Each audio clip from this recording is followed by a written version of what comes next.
are now joined by Atty Ferdie Topacio, the national chairman of Citizens Crime Watch. He's one of the complainants against Speaker Romualdez and other House leaders over the alleged irregularities in the 2025 national budget. Good morning, Attorney. Thanks for making time for Head Start. Yes, good morning, Ma'am Katrina. It's always a pleasure, and I'm an early bird anyway, so why not? All right, Attorney, let's begin the discussion with you answering the question on how do you actually convince your critics, especially in the House of Representatives, that this case filed against several House leaders is not just a retaliatory measure against Vice President Sara Duterte, who has been impeached by that chamber. How do you convince the public that this is not just some sort of a tit for tat? Well, I can only speak for myself, of course, because in my capacity as national chairman of the Citizens Crime Watch, our organization has had no association with Vice President Sara Duterte. I personally have not met her at any time. Of course, I know her as the Vice President.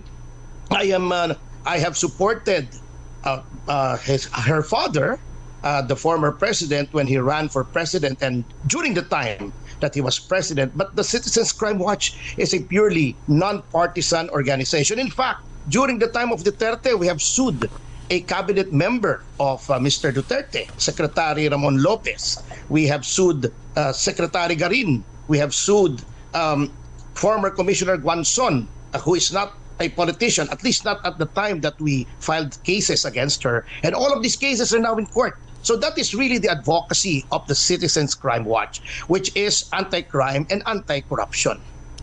Attorney, why are the respondents in your petition limited to House leaders when in fact even senators signed that committee report with alleged blanks?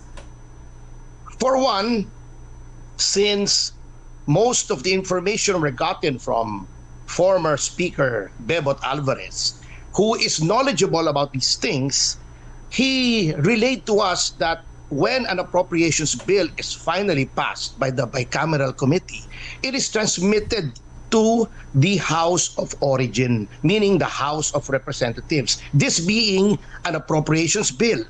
And under the Constitution, all appropriations bills are supposed to emanate from the House of Representatives. So it was under the control of the House, so we were informed, when the GAA, when the approved bicameral bill was transmitted as an enrolled bill to Malacanang.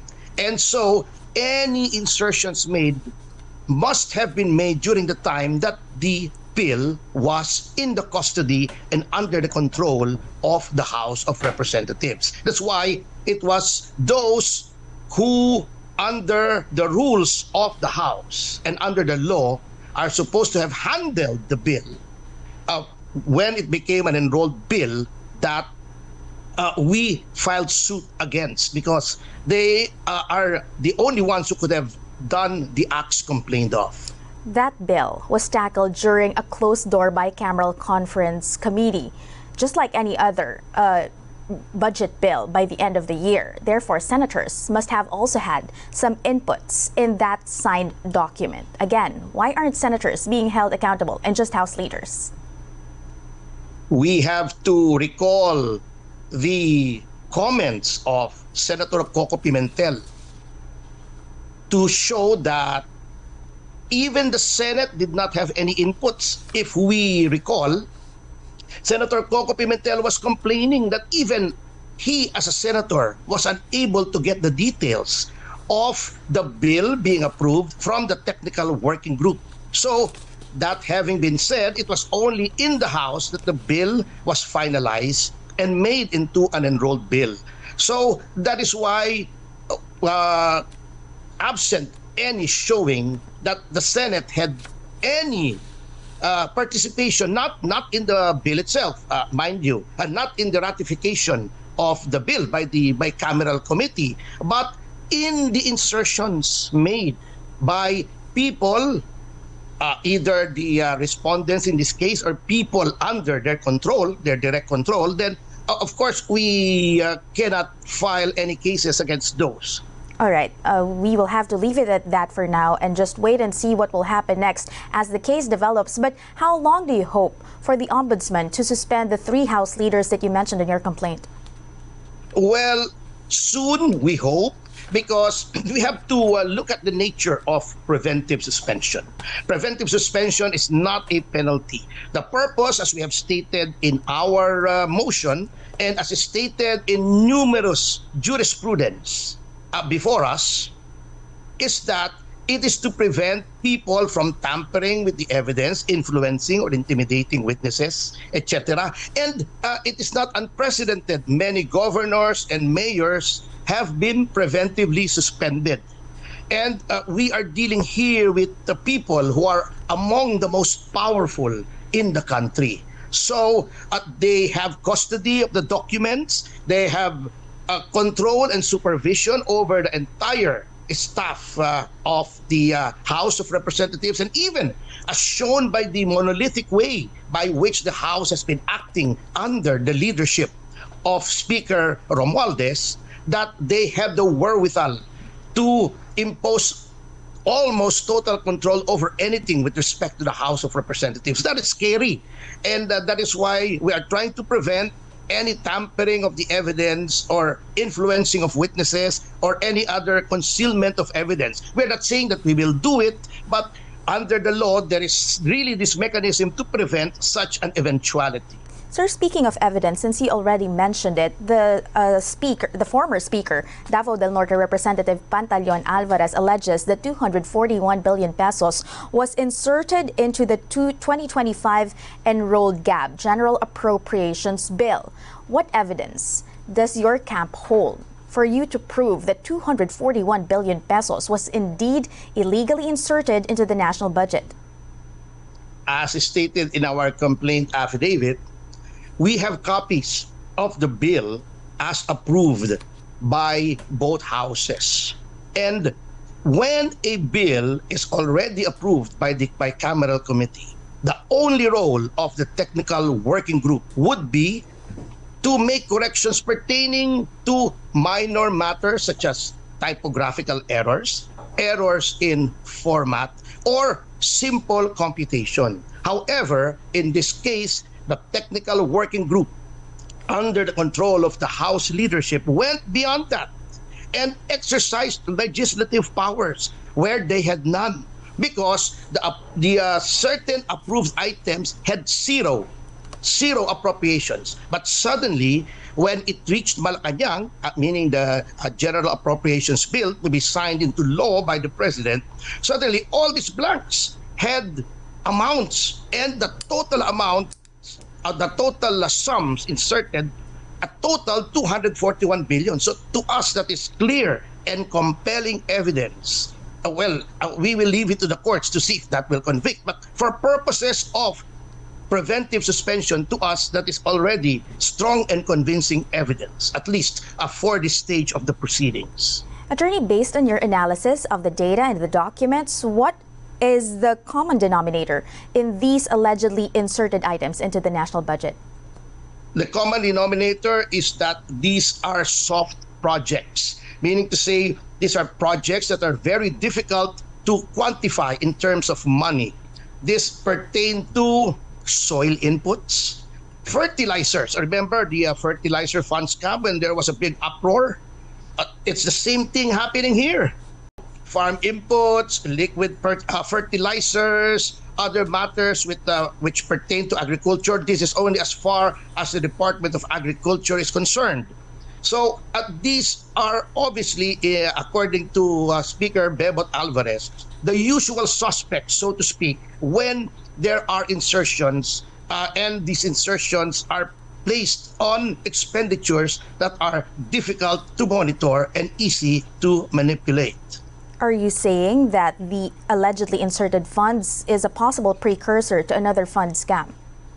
Yes, very possible. Well, the mere fact that these amounts were inserted is already a scandal or a scam, so to speak, because that is not what was approved by the representatives of the people in both chambers, meaning the House of Representatives and the Senate. So that in itself is a big scam already, and to the tune of 241 billion. Which districts are the primary beneficiaries of these allegedly inserted funds? Well, the districts have to be identified, of course, when the amounts are disbursed. But that is beside the point.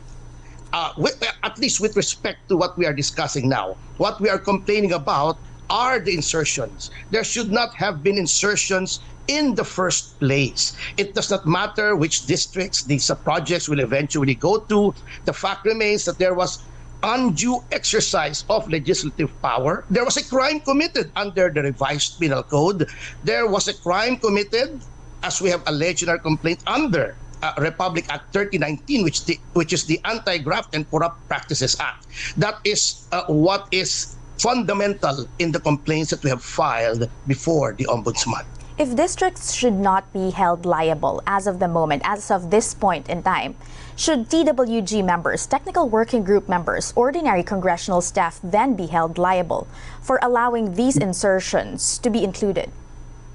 Definitely. That's why, Ma'am Katrina, if you will notice, our complaint contains a number of John Does and Jane Does, because as of now, we have yet to identify the people who have actually inserted and tampered with the legislative document that is the General Appropriations Bill. Of course, we cannot expect the main respondents to do it themselves. They will have to direct these insertions to be done to persons under their direct control and supervision. But of course, we cannot ascertain as of the moment the identities of these persons, because we even had difficulty getting documents. And once we have gotten a copy of the enrolled bill, it was evident that even the enrolled bill had blanks in the form of lack of signature of those who were supposed to sign it. So that in itself is alarming. Well, in due time, hopefully, with the Ombudsman exercising its powers to gather information, we will be finding out the identities of the actual persons who made these insertions, and hopefully they will point us to the right direction as to who gave the order for them to make the insertion. Right, that's a big question there. But Attorney Topacio, give us an idea on when things are expected to unfold, perhaps a timeline on when do you actually expect the Ombudsman to rule on your petition? Well, we hope and pray that it is sooner rather than later. But of course, the Ombudsman being an independent constitutional body, we would not be so presumptuous as to ascribe to him a certain timeline within which he should act. It is what we can do is just appeal to his good nature and his sense of duty to act upon this in the most expeditious manner possible, because every second counts here, and every second that those insertions remain in the GAA, that is 241 billion reasons for him to act. I ask about the timeline, Attorney, because we all know that in 3 months or less, the House of Representatives, the House leaders who are in question here would end their term, rendering your petition moot and academic. What happens next? Should the Ombudsman fail to rule on the petition after their term expires? No.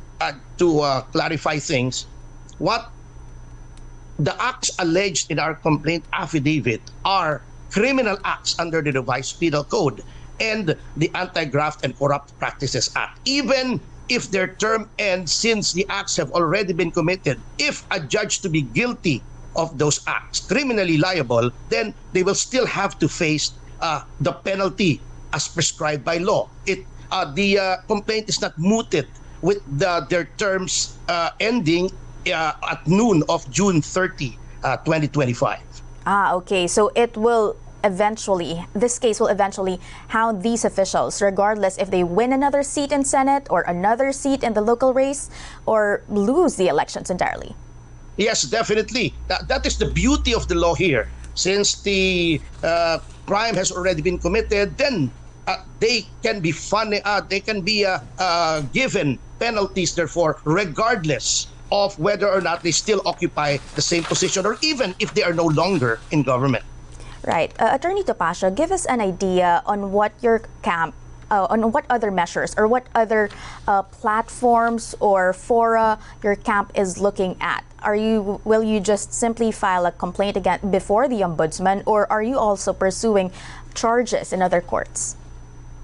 There is already a pending petition before the Supreme Court, filed, if I'm not mistaken, by Congressman Ungab and Attorney Vic Rodriguez. That is the petition that goes to the legality of the General Appropriations Act for certain issues that the petitioners therein have claimed vests or vitiates the GAA with the vice of unconstitutionality. I cannot comment on that, of course, since it is already sub judice. It's being considered by our highest court. But apart from this, what we can only do is appeal to our people to show a sense of outrage over this brazen act and of violating the sanctity of legislative documents and trying to impose a fraud upon the Filipino people. Because, as I've said, this is not just a crime under the Revised Penal Code or of Republic Act 3019, but this is a crime against the Filipino people and the entire nation. Right. Attorney Topacio, you had an interview with Head Start before, and you explained the timing of the filing of this case before the Office of the Ombudsman. But how do you explain to the public, or at least to critics or supporters of these House leaders, that this case is simply a diversionary tactic as Vice President Sara Duterte continues to be hounded by her impeachment issues? Well, first, before I answer the question, I'd like to quote from Taylor Swift that haters gonna hate. There will always be critics. But to address the issue directly, actually, this came before the all that hullabaloo about the impeachment. Remember, the impeachment only came after the issue had blown up in media, the issue of insertions. But of course, although it is true that the case before the ombudsman was filed after the impeachment was rammed through the House and transmitted to the Senate, the reason for that is because it took time from the time that the insertions were made public by Congressman Ungab to the time that we were able to study the matter, prepare the complaint, and gather the documents. Remember, as I've said, the respondents here had full control, still have full control of the archives, of the files, of the records of the House of Representatives, and that's why we're asking that they be preventively suspended. And it was very hard for us to get any documents because we were being stonewalled. That is the reason why it took some time, and it was only after the impeachment was transmitted to the Senate that we were able to complete the complaint affidavit and file it before the Office of the Ombudsman. So it's not a matter of starting the preparation of the complaint affidavit right after the transmission of the impeachment to the Senate. It started long before, but it was finished only after that because, unlike some members of the House of Representatives, we cannot act without thinking and preparing. Attorney Topacio, as we wrap up this interview, let me press you on one point. The Citizens Crime Watch seems to be upholding or pushing for the judicious spending of funds for integrity in our national budget.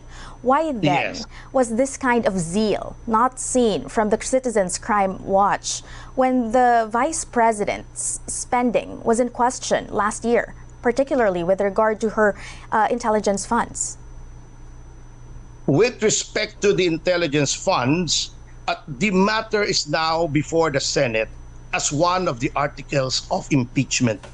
As an impeachable officer, we cannot file a case against the Vice President in the regular fora that are available to us when it comes to members of Congress. Because impeachable officers, meaning the President, the Vice President, the members and chairman of the constitutional bodies can only be removed by impeachment. And there is a special procedure to hold them to account for alleged malfeasance or nonfeasance or misfeasance in office. That is one reason. But the Citizens Crime Watch has always been diligent. In fact, as I told you before, we filed a case before the Ombudsman against then Secretary of the DTI, Ramon Lopez, where we alleged that he aided and abetted tax evasion by a certain car company. We filed a suit against Secretary Garin and certain officials of the DOH then for the 3.5 billion spending on the Dengvaxia, which resulted in the deaths of so many people. We filed a case against so many people since we have been in existence in 1992. I could give you a list longer than both my arms. Of course, I have short arms, so it may not be that much, but we have always been judicious and vigilant in this matter. Why then didn't you file a case against Vice President Sara Duterte long before the impeachment case? Why then didn't you file a case against, or why then didn't you question the Vice President's spending long before her impeachment case was transmitted to the Senate just earlier this year? No, because as I've said, you cannot file a case in the ordinary course of procedural law against a sitting vice president because she can only be removed by impeachment. In the same manner that you cannot file a case against the chairman of the COMELEC, the chairman or members of the Commission on Audit, because these people are impeachable officers. The accountability provisions for these persons are found not in RA 3019 or in the revised penal code, but in the Constitution itself. They belong to a different class of people wherein impeachment is the recourse if there is any allegation of official misconduct. Right, but that doesn't preclude us from at least questioning the acts of these impeachable officials, not necessarily seeking for their removal from office. I'm sorry? Even though, sir, that they are impeachable officials, we can still question how they spent their funds or any other probable illegal acts that they did during their tenure, without impeachment being the end goal of that questioning.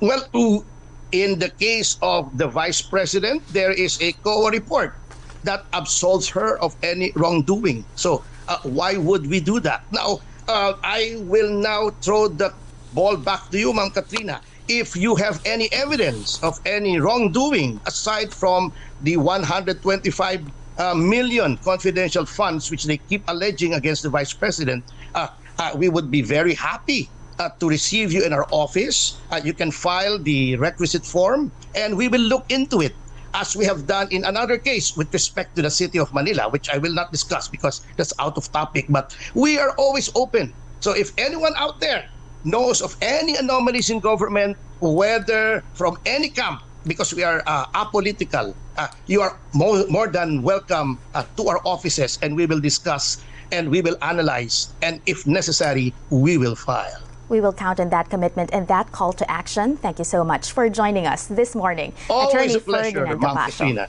Katrina. Best regards to Ma'am Karen. Thank you and God bless.